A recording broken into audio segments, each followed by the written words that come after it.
नमस्कार, स्वागत है आपका। आप देख रहे हैं द न्यूज और मैं रानी गुप्ता आपके साथ। इजराइल और फिलिस्तीन में जिस तरीके से युद्ध छिड़ा हुआ है तो इसको लेकर के दुनिया भर में कई सारे लोग जो है अपनी अलग अलग राय देते हुए नजर आ रहे हैं। इस बीच भारत के पूर्व क्रिकेटर इरफान पठान को गाजा का समर्थन करना भारी पड़ गया। दरअसल जिस तरीके से इरफान पठान ने गाजा के समर्थन में ट्वीट किया, इसके बाद से ही वो घिर चुके हैं। बता दें कि जो पाकिस्तान के पूर्व हिंदू क्रिकेटर है दानिश कनेरिया, उन्होंने इरफान पठान को करारा जवाब दिया है। साथ ही उन्होंने ये भी कह दिया कि अगर वाकई में आपको गाजा में मर रहे लोगों की इतनी ही चिंता है तो आप पाकिस्तान में जो अल्पसंख्यकों हिंदुओं के साथ अत्याचार हो रहा है उस पर खामोश क्यों है। तो वहीं दूसरी ओर अगर बात हम कांग्रेस नेता प्रियंका गांधी वाड्रा की करें तो उन्हें भी इस दौरान गाजा और फिलिस्तीन की भारी याद सता रही है। उन्होंने एक बार फिर से सीज फायर को लेकर के जिक्र किया है और ये कहा है कि युद्ध विराम होना चाहिए। दुनिया भर के कई सारे देश हैं जो कि इस जेनोसाइड को, इस कत्लेआम को चुपचाप खामोश होकर के देख रहे हैं। आपको बता दें, दरअसल कांग्रेस नेता प्रियंका गांधी वाड्रा जब यूएन में सीज फायर को लेकर के प्रस्ताव हुआ था और भारत ने वोटिंग से दूरी बना ली थी, साथ ही आतंकवाद के मसले पर हमास को जमकर खरी खोटी सुनाई थी, तब भी प्रियंका गांधी वाड्रा ने ठीक इसी तरीके से अपने सोशल मीडिया अकाउंट पर एक पोस्ट किया था और इसमें भारत को वोट न करने के लिए खरी खोटी सुनाई थी। इस बार प्रियंका गांधी वाड्रा पोस्ट कर लिखती हैं, ये शब्दों से परे भयावह और शर्मनाक है कि लगभग 10,000 नागरिकों, जिसमें से लगभग 5,000 बच्चे हैं, उनका नरसंहार किया गया है। ये पूरे परिवार को खत्म कर दिया गया है। अस्पतालों और एम्बुलेंसों पर बमबारी की गई, रिफ्यूजी कैंप को निशाना बनाया गया और फिर भी फ्री वर्ल्ड के तथाकथित लोग फिलिस्तीन में नरसंहार का समर्थन करते हुए इस चीजों को जारी रखे हुए हैं। युद्ध विराम सबसे छोटा कदम है जिसे अंतर्राष्ट्रीय समुदाय द्वारा तुरंत लागू किया जाना चाहिए, अन्यथा इसका कोई नैतिक अधिकार नहीं बचेगा। आपको बता दें, इजराइल हमास युद्ध के बीच गाजा में बच्चों की मौत को लेकर भारतीय क्रिकेटर इरफान पठान के ट्वीट पर पाकिस्तानी क्रिकेटर दानिश कनेरिया ने उन्हें करारा जवाब दिया है। उन्होंने पठान को लिखा, भाई आपकी बात से सहमत हूं, लेकिन ऐसी ही संवेदनशीलता आप पाकिस्तानी हिंदुओं को लेकर के क्यों नहीं दिखाते। दरअसल इरफान पठान ने शुक्रवार को यानी कि 3 नवंबर को एक ट्वीट में गाजा के बच्चों की मौत पर दुख जताते हुए कहा था कि दुनिया को अब चुप्पी तोड़नी चाहिए। उन्होंने एक खिलाड़ी के तौर पर अपील की कि दुनिया के नेता एकजुट होकर इन असंवेदनशील हत्याओं पर रोक लगाए। बता दें कि इजराइल हमास की जंग के बीच तकरीबन 1 महीने बाद उन्हें यह होश आया कि वहां बच्चे मर रहे हैं, लेकिन हमास के 7 अक्टूबर 2023 को किए गए वहशी हमले में बच्चों की सिरकटी लाशों का उन्होंने एक जगह भी जिक्र नहीं किया। उनकी टाइमलाइन में 20 अक्टूबर 2023 को बच्चों की मौत पर किया महज एक ट्वीट था, लेकिन इसमें इजराइल में मारे गए बच्चों को लेकर कुछ भी कहीं भी नहीं मिला था। उनके इसी एक तरफा रवैये पर पाकिस्तानी क्रिकेटर दानिश कनेरिया ने अपने एक्स हैंडल से पठान के ट्वीट को रीट्वीट करते हुए लिखा, इरफान भाई, मुझे खुशी है कि आप बच्चों का दर्द समझते हैं और मैं इस पर आपके साथ खड़ा हूं, लेकिन कृपया पाकिस्तानी हिंदुओं के बारे में भी बोले। यहाँ पाकिस्तान में हालात बहुत अलग नहीं हैं। कनेरिया को जवाब देते हुए पठान ने बचकर निकल जाने का रवैया अख्तियार कर ट्वीट किया। उन्होंने लिखा, जरूर भाई दानिश, खुशी है कि आप इस मामले में मेरे साथ खड़े हैं। आइए दुनिया भर की सभी बुराइयों के बारे में बात करें। इसलिए उम्मीद है कि हम किसी भी आस्था की परवाह किए बगैर गलत कामों को खत्म कर सकते हैं। अपने पोस्ट में फिर से इरफान पठान ने ना तो पाकिस्तानी हिंदुओं के सपोर्ट में क्लियर स्टैंड लेते हुए खुद को दिखाया और ना ही किसी ट्वीट में इजराइल में हुए बच्चों की मौत पर बात कही। और यही कारण है कि दानिश कनेरिया का ट्वीट देखने के बाद सोशल मीडिया पर यूजर्स ने इरफान पठान की जम करके क्लास लगाने में कोई कोर कसर नहीं छोड़ी है।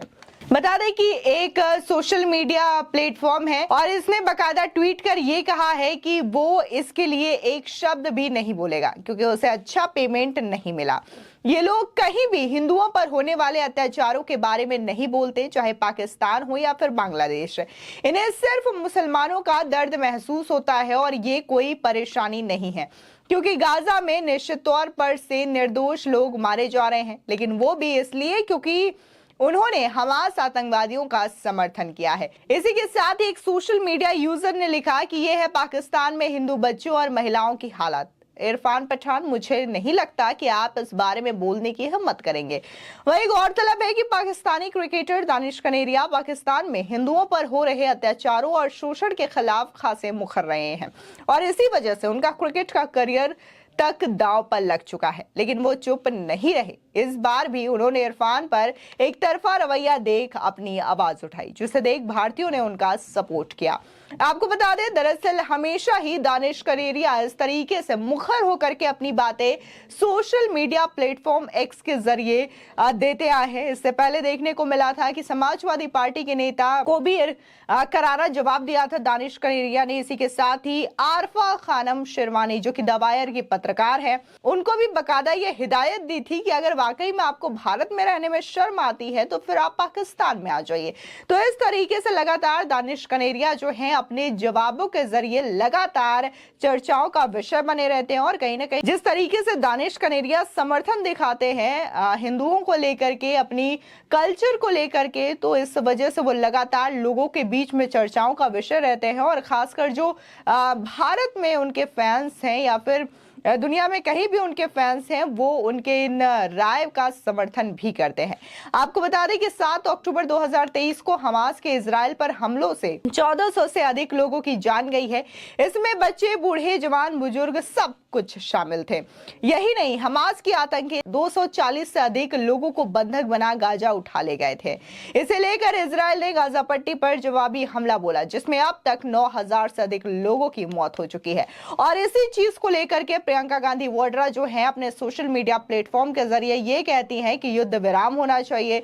लगातार गाजा में कत्लेआम हो रहा है और जो नेता फ्री वर्ल्ड की बात करते हैं वो इस चीजों का समर्थन कर रहे हैं। लेकिन प्रियंका गांधी वाड्रा जिस तरीके से ये ट्वीट करती हैं, ये पोस्ट करती हैं, वो भी लोगों के निशाने पर आ जाती है। बता दें कि सोशल मीडिया पर मौजूद तमाम लोग प्रियंका गांधी वाड्रा को ट्रोल करते हैं और उन्हें सिख नरसंहार की याद दिलाते हैं और साथ ही उनके पिता यानी कि भारत के पूर्व प्रधानमंत्री राजीव गांधी के द्वारा जो एक लाइन कोट की गई थी इस सिख नरसंहार के दौरान, उसको भी याद दिलाते हैं और ये कहते हैं कि आप ही के पिता ने कहा था कि जब एक मजबूत पेड़ गिरता है तो उसमें छोटे मोटे पेड़ या पौधे दब जाते हैं। तो ये कोट लगातार लोग जो हैं वो शेयर कर रहे हैं और साथ ही ये भी कह रहे हैं कि प्रियंका गांधी वाड्रा को इन मुद्दों पर बोलने से पहले एक बार जो उनकी मां ने किया या फिर जो उनके पिता ने किया उसे भी जरूर याद रखना चाहिए। फिर चाहे वो इमरजेंसी लगाई गई थी इंदिरा गांधी के दौरान, उस एरा को भी याद करना चाहिए कि उस दौरान कितने सारे जुल्म जो है वो हिंदुस्तानियों पर किए गए थे। एक एक नेताओं को कैसे चुन चुन करके जेल में डाला गया था। ये तमाम चीजें प्रियंका गांधी वाड्रा को भूलनी नहीं चाहिए, ये लोग कहते हुए नजर आ रहे हैं। लेकिन फिलहाल इजराइल और हमास युद्ध को लेकर के बात करें तो कहीं ना कहीं सबसे पहला अटैक जो है वो हमास के द्वारा किया गया था 7 अक्टूबर को इजराइल के लोगों पर, जब वो सो रहे थे अपने घरों में थे। लेकिन जब इस तरीके से वहां पर कई सारे लोगों की मौत होती है, जिसके बाद जाहिर तौर पर कोई भी देश इस हमले की जवाबी कार्रवाई देगा और कहीं ना कहीं यही चीज इजराइल ने भी की। इजराइल ने भी बकायदा इसका जवाबी हमला किया है और देखा जा सकता है कि किस तरीके से अभी तक ये युद्ध थमने का नाम नहीं ले रहा है। और अगर हम इजराइल की बात करें, उनके पीएम की बात करें, तो उनका तो साफ तौर से यही कहना है कि जब तक हमास का वो खात्मा नहीं कर देते तब तक शांत बैठने वाले नहीं है। फिलहाल इस पूरे मामले को लेकर के आपकी क्या राय है, हमारे कमेंट सेक्शन में जरूर बताएं। धन्यवाद।